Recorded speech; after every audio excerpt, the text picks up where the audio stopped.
Praise lord దేవనామానికి మహిమ కలుగాక. మీ అందరికి వందనాలండి. సాయంకాల సమయం ముందు దేవత దేవుడు మనకు చక్కని అవకాశం ఇచ్చినందుకు దేవత దేవునికి వేలాది స్తుతులు స్తోత్రములు. దుర్మార్గం గురించి కొన్ని మాటలు మనం వివరిద్దాం. మొదటి పేతురు 4వ అధ్యాయం 15వ వచనంలోనూ చక్కని అందమైన గీతం రాయబడి ఉన్నదండి. దుర్మార్గం గురించి, మీలోనే ఎవడైనను నరహంతకుడిగా కానీ, దొంగగా కానీ, దుర్మార్గుడిగా కానీ, పరలోక జోలికి పోవాడిగా కానీ బాధ అనుభవింప తగదు. చూచారండి, దేవదేవుడు ఎంత చక్కని మాట రాయబట్టించాడని మన కోసమేనండి మాట. చిన్న పాదం చేసుకుని ఈ వాక్యాన్ని వివరిద్దాం. పరిశుద్ధుడ, ప్రేమల తండ్రి, కృపల దేవ, సర్వోన్నతుడ, స్తోత్రమయ్య, వందనాలు ప్రభు, వందనాలైనా వందనాలు తండ్రి. ఈ గొప్ప మాటలు మాకు అనుగ్రహించినందుకు వేలాది స్తుతులు స్తోత్రం తండ్రి. నీ ప్రేమ మాటలు వివరిస్తుండగా జ్ఞానం గల ఆత్మ శక్తి తోడిని దయచేయి తండ్రి. ప్రతి ఒక్క మాట సూటుగా మాట్లాడి కృపణ దయచేతండి. ప్రతి ఒక్క మాట్లాడే గొప్ప శక్తి గల ఆత్మ కృపణ దయచేతండి. ప్రతి ఒక్క మాట నీ ప్రేమ ధర, నీ కృప ధర పైనుంచి దిగువచ్చే జ్ఞానం గల ఆత్మ శక్తిని మాకు కలిగజేసి నీకే మేము ఘనత స్తుతులు స్తోత్రం చెల్లించుకుంటున్నాను తండ్రి. ఆమె ఆమె ఆమె. ప్రైజ్ లార్డ్ అండి. మరొకసారి చదువుతున్నా అదే మాట. మొదటి పేతురు 4వ అధ్యాయం 15వ వచనంలోను, మీలో ఎవడైనను నరహంతకుడిగా కానీ, దొంగగా కానీ, దుర్మార్గుడిగా కానీ, పరలోక జోలికి పోవాడిగా కానీ బాధ అనుభవింప తగదు. చూసారండి, ఎన్ని విధాలుగా చెప్తున్నారు. చూస్తారు దుర్మార్గుల గురించి పరిశుద్ధాత్మ దేవుడు మన కోసమే రాసిపెట్టి ఉంచిన మాటలండి. అవును కదండి.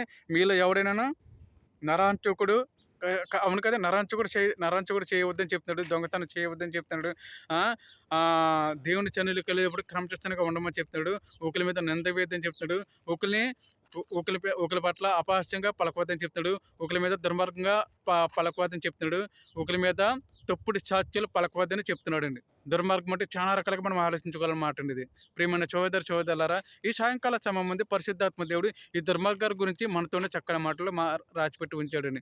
ఎందుకంటే ఈ లోకంలో జరిగేది 100% ఈ దుర్మార్గం పనులే. అవును కదండి.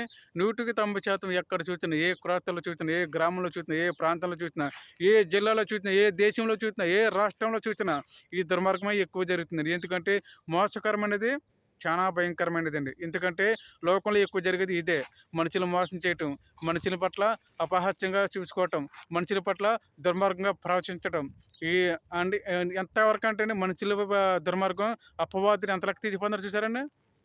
అపవాదుడు మనల్ని దుర్మార్గంగా ఎంతలకు తీసిపోతున్నాడు, చావు దాకా తీసిపోతున్నాడు దుర్మార్గాన్ని. అందుకే దేవుడు ఏమని చెప్తున్నాడు, ఈ దుర్మార్గాన్ని మీరు విడిచిపెట్టండి, ఏదో రోజున మీరు నా దగ్గరికి రావాలి, నా దగ్గర భయంకరమైన తీర్పు ఉన్నది, ఈ తీర్పు ముందే మీరు జయించలేరు, నా ముందు మీరు నిలబడలేరు.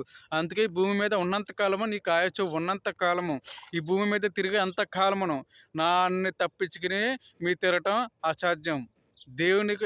దేవుని పట్ల మీరు ఎంత భయభక్తులుగా ఉంటారో, ఎంత నమ్మకంగా ఉంటారో, ఆయన చన్నులు ఎంత క్రమశిక్షణగా ఉంటారో, ఆయన ప్రేమలు ఎంత నిలకడగా ఉంటారో, ఆయన కృపలు ఎంత ఆసక్తిగా ఉంటారో, అప్పుడే మీరు భూమి మీద నా రాజ్యంలో మీరు చేరతారని దేవుడు మనకు చివరి మాటలో రాయబడి ఉంచాడండి. దేవునికే మహిమ కలుగాక. ప్రియమైన సోదరులారా, పరిశుద్ధాత్మ దేవుడు ఈ మాటలో మన కోసమే సిద్ధపరిచి ఉంచాడండి. ఎందుకంటే ఈ లోకంలో జరిగేది 100కి 90% ఎక్కువ ఇదే లోకంలో జరిగేది. ఎందుకంటే మనుషులను మోసం చేసి అక్రమైన సొమ్ము ద్వారా, పాపిచ్చే సొమ్ము ద్వారా, మళ్ళీ స్త్రీ ద్వారా, ఏదో విధంగా ఒక పెళ్లి చూపులో కానీ, ఒక వివాహంలో కానీ, ఏమండి ఒక స్నేహితుడి ద్వారా కానీ ఏదో ఒక రూపంలో దుర్మార్గం చేతనే ఉంటున్నాం. ఎందుకంటే నీ తోటి వాడి స్నేహితుని పొరపాటును కూడా నమ్మొద్దని దేవదేవుడు మరొక మాటలో రాసిపెట్టి ఉంచాడండి. ఎందుకంటే ఆ మాటలు మన కోసమే రాసిపెట్టి ఉంచాడు. ఎందుకంటే లోకంలో జరిగేది 100% మన స్నేహితులను ఇంటికి తీసుకెళ్తున్నాం, పొరపాటును కూడా తీసుకు వెళ్ళొద్దండి. ఎందుకంటే ఎక్కువ జరిగేది మోసకరమైన చూపు. ఆ ఇంటికి వెళ్ళగానే నువ్వు స్నేహితులను తీసుకుని వెళ్తున్నావా, ఆ తర్వాత ఆ వ్యక్తి ఏం చేస్తున్నాడండి, తప్పుడు ఆలోచనలో పడుతున్నాడు, తప్పుడు తలంపులో పడుతున్నాడు, నీ భార్య చుట్టూ కన్ను వేయాలని చూస్తాడండి. అందుకే దేవుడు ఏం చెప్తున్నాడు, ఎట్టి పరిస్థితుల్లో కూడా నీ స్నేహితులు కానీ, నీ బంధువులు కానీ, నీ రక్త సంబంధ స్నేహితులు కానీ, నీ ఇంటి వారి చుట్టూ స్నేహితులు కానీ ఎట్టి పరిస్థితుల్లో నమ్మవద్దు, వాళ్ళ గుమ్మను కూడా తాకవద్దు. నీకు స్నేహితులు వస్తే కనుక బయట ఉండి నిలబడి మాట్లాడి తిరిగి పంపించే, ఏ సేవకులైనా సరే అని దేవుడు హెచ్చరిస్తున్నాడండి మనల్ని. Praise the Lord. దేవునికే మహిమ కలుగాక. ఇదే మాట చూడండి రాయబడి ఉన్నది. మొదటి పేతురు 3వ అధ్యాయం 16వ వచనంలో చూడండి, ఆ మాట అదే మాట రాయబడి ఉన్నది. అప్పుడు మీరు దేని విషయము దుర్మార్గులను దూషించబడుదురో దాని విషయమే క్రీస్తు నందు మీ సొంత ప్రవర్తన మీద అపనిందన వెయ్యేవారు సిగ్గుపడుదురు.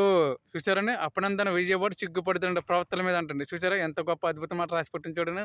మనం కూడా కొన్ని కొన్ని నిందలు వేస్తూ ఉంటాం. తెలియని తప్పులు కూడా చేసి మనం చేశారని నిందించి మోపి అతని వ్యక్తిని మనం చాలా బాధ పెడతాం.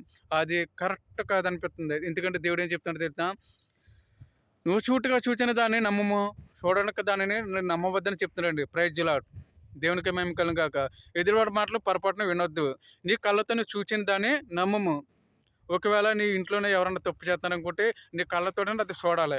అప్పుడు ఆ మాట పట్టుకుని మీరు అంటకు కూడా అర్హత ఉంటుంది. అంతేగాని మనం ఎదురువాళ్ళు పక్కన మాటలు పెట్టి మనము గమ్మున పొరపాటున కూడా వాటి జోలికి వెళ్ళకూడదు. దేవుడు ఏం చెప్తున్నాడు, జాగ్రత్త, ఏ విషయంలో కూడా నువ్వు తప్పుదారిలో పడవద్దు, ఏ విషయంలో కూడా నువ్వు ఎదురు మాటలో వినవద్దు, జాగ్రత్త, అది నీ కుటుంబానికి ప్రమాదం అని దేవుడు హెచ్చరిస్తున్నాడండి. దేవునికే మేము కలుగును గాక. ఇదిగోండి, చక్కని అవకాశం మనకి దేవత దేవుడు ఎంత గొప్ప కృపను మనకు అనుగ్రహించాడండి. పరిశుద్ధాత్మ దేవుడు ధర్మార్గం గురించి రకరకాలుగా రాసిపెట్టి ఉంచాడండి. ఎందుకంటే లోకంలో 100% ఇదే ఎక్కువ జరుగుతుంది కనుక దేవుడు ఈ మాటల ద్వారా హెచ్చరించి మనకి బయలుపరుతున్నాడండి. ఎందుకంటే మనలో ఇంకేమైనా పాపం ఉన్నదా, మనలో ఇంకేమైనా శాపం ఉన్నదా, మనలో ఇంకేమైనా ద్రోషం ఉన్నదా, ఇంకా ఈ పాపాన్ని విడిచిపెట్టలేకపోతున్నామా, ఈ పాపాన్ని విడిచిపెట్టలేక దేవునికి దూరం అయిపోయి తిరుగుతున్నామా, దేవుని పట్ల ఇంకా మనము పాపం చేసి ఆయన్ని బాధ పెట్టేస్తున్నామా? ప్రియమైన సహోదరులారా, ఈ సాయంకాల సమయమందు పరిశుద్ధాత్మ దేవుడు మీ కొరకై ఈ మాటలు రాసిపెట్టి ఉంచాడండి. దేవునికే మహిమ కలుగును గాక. ఇక మీదటైనా ఈ లోకాన్ని మనం ఎప్పటికైనా విడిచిపెట్టి తప్పక వెళ్ళటం మనం ఈ లోకాన్ని విడిచిపెట్టి ఎప్పటికైనా వెళ్ళవలసిందే. అవును కదండి. అందుకే దేవుడు భూమి మీద ఉన్నంతకాలం, నా ప్రియ కుమారుడా, నీ భూమి మీద ఉన్నంత కాలమును నువ్వు అనేక మంది రచించబడేలాగా నీకు చక్కని ఆయురారోగ్యాన్ని ఇస్తున్నాను, నీకు చక్కని కృపనిస్తున్నాను, చక్కని ప్రేమను ఇస్తున్నాను, నీకు అనేక మంది మరణ గండ నుంచి నేను తప్పిస్తున్నాను. నీ కళ్ళ ముందు అనేక మంది వ్యక్తులు చనిపోయి ఉన్నారు. అందుని బట్టి నేను నీకు ఈ స్థితికి ఉంచానంటే కేవలం అది ఎవరి కృప? దేవుని కృప. ఇక మీదటైనా నా చనులో నమ్మకం ఉండు, నా ద్వారా విశ్వాసంగా ఉండు, నన్ను వెంబడించు, నా చనులో క్రమశిక్షణగా ఉండు, నేను చేస్తున్న పనులన్నింటిలో కూడా నువ్వు సహకరించు, నువ్వు చేస్తున్న నా చన్నులోనే క్రమశిక్షణమైన పని నువ్వు సంపాదించు. ఎందుకంటే క్రమశిక్షణ పని అంటే దేవుని పనిలో చాలా అద్భుతమైన పనులు ఉన్నాయి. కానంటే మనం ఏం చేస్తాం, కొన్నిట్లో ఈ పని మనం ఇంత చేయాలని సిగ్గుపడిపోతాం. అది పొరపాటు అండి. దేవుడు ఏం చెప్తున్నాడు తెలుసా, నా చనులో ఎప్పుడైతే నువ్వు నమ్మకంగా ఉంటావో, ప్రతి ఒక్క పనుల్లో సహాయకరంగా ఉంటావో, నా రాజ్యము నీదే అని చెప్తున్నాడండి. దేవునికే మహిమ కలుగును గాక. చూడండి, మొదటి కొరింథీయులను 5:3 ఉంటుంది చూడండి. మీలో లోపటి వారికి తీర్పు తీర్చేవారు కనుక ఆ దుర్మార్గంలోనే మీలో నుండి వెలివేయుడి. Praise the Lord. లోపటలో చూసారని మీలో నుంచి మీలోన్నది పాపం విడిచిపెట్టక ఎదురువాడికి మీరు ఎందుకు చెప్తున్నారండి దేవుడు. ఎదురువాటిని మీరు ఎందుకు తప్పు చేసి నిలబెడుతున్నారో, ముందు నువ్వు సరిదిద్దుకో, నీ కుటుంబాన్ని సరిదిద్దుకో, నీ బంధువుల కుటుంబంలో సరిదిద్దుకో, నీ రక్త సంబంధుల కుటుంబంలో సరిదిద్దుకో. అప్పుడు మీ కుటుంబం అంతా రక్షించబడినాక అప్పుడు ఎదురువాడికి తీర్పు తీర్చు. ఆ తీర్పు అంగీకారం అవుతుంది. అంతేగాని నువ్వు పొరపాటున ఎదురువాటిని నిందేయటకి నీకు అర్హత లేదని చెప్తున్నాడండి. దేవునికి మహిమ కలుగును గాక. చూసారండి ఎంత గొప్ప అద్భుత మాటలను. మీరు లోపట వారు తీర్పు తీర్చేవారా? లోపట వారే. చూసారండి ఎంత గొప్ప మాట రాసిపెట్టి చూడండి. మీలోనే లోపట వారు తీర్పు తీర్చేవారా? ఆ అర్హత మీకు లేదు. ఎందుకంటే నువ్వు ఎప్పుడైతే రక్షించబడ్డావో, నువ్వు ఎప్పుడైతే నా రాజ్యంలో నా మాటలకి లోబడ్డావో, నా సేవకులు విశ్వాసులని చెప్పిన మాటలను బట్టి నువ్వు లోబడ్డావో, నేను బైబిల్లో సిద్ధపరిచిన మాటలను బట్టి నువ్వు జ్ఞానించి నా యందు నమ్మకంగా ఉండి విశ్వాసించి నా యందు నడుచుకుని ఉన్నావో, అప్పుడే నేను నమ్ముకుని నీ తలంపులన్నీ కొట్టివేసి, నీలో ఉన్న చెడు తలంపు అంతా కొట్టివేశాక నా విశ్వాస ద్వారా నువ్వు నా రాజ్యంలో చేరేంత వరకు ఎదుటివాడికి నీ ప్రేమను పంచేలాగా చెప్పమని చెప్తున్నాడండి. దేవునికే మహిమ కలుగును గాక. ప్రియమైన సహోదరులారా, ఈ చక్కని మాటల్లో దేవుడు దీవించి ఆచరించి కాచి కాపాడును గాక. నాలో ఏమైనా తప్పులుంటే క్షమించండి. మిమ్మల్ని ఏమైనా బాధ పెట్టిందో కనుక చిన్న పాదం చేసి మనము ఈ లైవ్ ముగిందాం. పరిశుద్ధుడా, ప్రేమగల తండ్రి, కృపల దేవ, సర్వోన్నతుడా, స్తోత్రం, వందనాలు తండ్రి. నీకే మహిమ ఘనత స్తుతులు స్తోత్రం. ఇదిగో ప్రభు, ఇంతవరకు చక్కని మాటల ద్వారా సూటిగా మాతో మాట్లాడినందుకు వేలాది స్తుతులు స్తోత్రం తండ్రి. నీ ప్రేమ గల మాటలు ఈ దుర్మార్గం గురించి ఎంతో చక్కని కృప ద్వారా, మహిమ ద్వారా, ఆత్మ ద్వారా బలపరిచే గొప్ప శక్తిని మాకు ఇచ్చినందుకు స్తోత్రం ప్రభా. అవునైనా ఈ పాపాన్ని విడిచిపెట్టలేకపోతున్నాం ప్రభా. ఈ పాపాన్ని ఇంకా విడిచిపెట్టలేకపోతున్నాం తండ్రి. ఇంకా దుర్మార్గం పనిలోనే మేము జీవిస్తున్నానైనా మమ్మల్ని క్షమించి దేవా. మాలో క్షమాపణ లేదా ప్రభా. మాలో క్షమాపణ లేదా తండ్రి. నాయనా ఈ దుర్మార్గమైన పనులను విడిచిపెట్టటకు నాయనా తండ్రి ఏం చేయాలి ప్రభా. నీ చనులు ఏ స్థితిలో ఉండాలి తండ్రి. ఏ పవిత్రమైన చనులు ఏ రకమైన జీవించాలయ్యా. ఈ పవిత్రమైన చనులు ఏ రకమైన నడుచుకోవాలి తండ్రి. పరిశుద్ధాత్మ దేవుడా నేర్పించిన ఆయన నేర్పించండి నాయనా తండ్రి. నీ ప్రేమగల మాటలు ఈయన ఆసక్తి కృపను మాకు దయచేతండి. నీ ప్రేమగల మాట్లాడి ఈయన గొప్ప ఆత్మ రక్షణ దయచేతండి. నీ ప్రేమగల మాట్లాడి ఈ గొప్ప ఆత్మ మేలులు పొందుకుని గొప్ప శక్తిని మాకు దయచేతండి తండ్రి. అనేదిగో ప్రభు ఈ సాయంకాలం సమయం మంది మరొకసారి నేను జ్ఞాపం చేసుకుంటుండగా నీ ప్రేమ నీ కృప నీ కాపుదల కలిగితే గొప్ప కృపణ దయచేతండి.